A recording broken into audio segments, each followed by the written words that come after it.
An alternating EMF is applied across an inductor, so mathematically that the current in it lags behind the applied EMF by a phase angle of pi by 2. Current behind होना चाहिए voltage से कितना पाई by 2 के। इसमें वैसा circuit जिसमें सिर्फ inductor contain हो उसे बोलते हैं इंडक्टिव सर्किट। दो circuit which contains only inductor are called circuit. Inductive circuit में करंट हमेशा वोल्टेज से पाई बाय 2 से लैग करता है। तो यहाँ पे एक इंडक्टर लेना है, एक इंडक्टर लिए हैं जिसका इंडक्टेंस L दिया हुआ है। इंडक्टर के अक्रॉस में एक alternative source of voltage connect करेंगे, इसी वोल्टेज सोर्स को, जिसका इक्वेशन दिया हुआ है V बराबर V naught sine omega t. तो इसके अक्रॉस में एक वोल्टेज डेवलप होगा जो होता है L डी आई बटा डी टी। तो मैंने यहाँ लिख चुका हूँ, एक अल्टरनेटिंग सोर्स है जिसको कनेक्ट किए एक इंडक्टर के साथ जिसका इंडक्टेंस कितना दिया हो L। Consider an alternating source is connected, किसके साथ कनेक्टेड है, an inductor of inductance L as shown in figure. यहाँ पे मैंने ये चीज लिखा हूँ, consider an alternating source connected to an inductor of inductance कितना दिया L as shown in figure. Alternating voltage across the inductor कितना दिया हुआ है, V बराबर V naught sine omega t. इसको इक्वेशन 1 मान लेते हैं। जो इंड्यूस्ड ईएमएफ होगा अक्रॉस इंडक्टर के अक्रॉस में जो इंड्यूस्ड ईएमएफ होगा E बराबर माइनस L डी आई बटा डी टी। अब यहाँ पे इस सर्किट पे हम केवीएल लगाएंगे, यहाँ पर भी वोल्टेज अप्लाई हुआ, यहाँ पे वोल्टेज है तो केवीएल लगाएंगे। Using KVL in this circuit, इस सर्किट में केवीएल लगाएंगे तो ये वोल्टेज और ये वोल्टेज का जोड़ कितना के बराबर आ जाएगा, 0 के बराबर आ जाएगा। तो E बराबर V इक्वल टू 0। E बराबर का इक्वेशन कितना दिया हुआ है दोस्तों, माइनस L डी आई बटा डी टी, और ये इधर आ जाएगा तो आएंगे माइनस V। यहाँ पे L डी आई बटा d t equal to V का इक्वेशन कितना दिया दोस्तों, V naught sine omega T.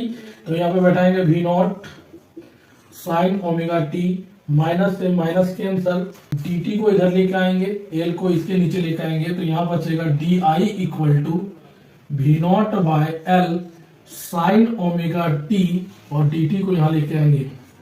अब दोनों साइड इंटीग्रेट करना है तो इंटीग्रेटिंग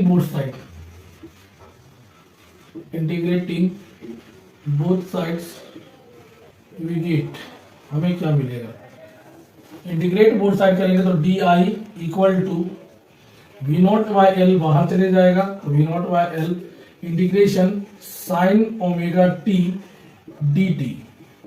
डी आई का इंटीग्रेशन करेंगे, D और इंटीग्रेशन कटेगा तो बचेगा I। V naught by L है, यहाँ पे साइन का इंटीग्रेशन होता है माइनस कॉस ओमेगा टी, और यहाँ पे dt की रिस्पेक्ट में करना है तो ओमेगा एक्स्ट्रा जा रहा है तो ओमेगा को नीचे लेके चले जाएंगे, ये बंद होगा। तो I equal to V naught by omega को बाहर लेंगे तो ओमेगा L, यहाँ पे माइनस दें cos ओमेगा टी को क्या लिख सकते हैं, साइन 90 माइनस थीटा। तो यहाँ पे हो जाएगा sine 90 pi by 2 minus omega t equal to क्या होता है, cos ओमेगा टी।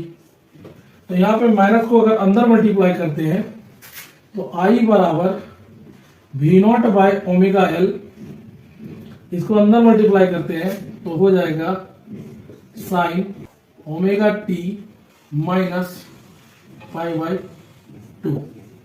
अब पुट V नॉट बटे ओमेगा L को बोला जाता है I not peak current.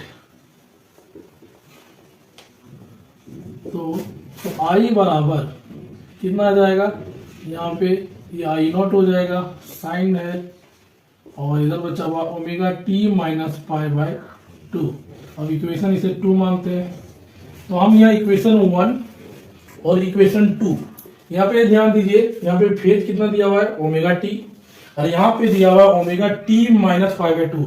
Minus दिया मतलब इसका मतलब लाइक कर रहा है, अगर यहाँ प्लस रहता तो लीड करता, तो यहाँ करंट लाइक कर रहा है, यही प्रूव करना था क्वेश्चन पे। तो कंपैरिजन इक्वेशन 1 एंड 2 करते हैं, तो comparison of equation 1 and 2 shows that, क्या शो कर रहा है, करंट लेग्स कितना लेग कर रहा है behind the voltage by an angle of π/2। यही क्वेश्चन में प्रूव करना था। अगर इसका हम फेजर डायग्राम या वेव ड्रॉ करना चाहते हैं तो ध्यान दें दोस्तों, यहाँ पे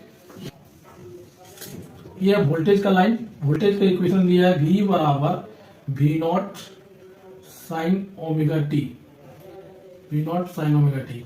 अगर करंट का लाइन ड्रॉ करना पड़ेगा तो करंट क्या कर रहा है, π/2 से लैग कर रहा है, तो ये यहां से स्टार्ट होगा इस प्रकार से।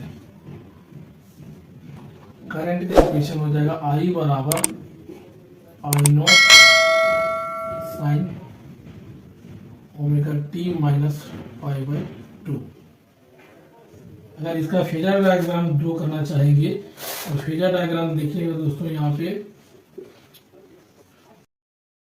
ये वाला लाइन अगर सपोज वोल्टेज है और ये वोल्टेज है तो करंट क्या करना चाहिए, लैग करना चाहिए। करंट अगर हम यहाँ पे बैठे हुए यहाँ देखेंगे तो करंट लैग कैसे दिखेगा, यहाँ पे दिखेगा, तो ये करंट वाला लाइन हो जाएगा। और कितना से लैग करेगा, π/2 से।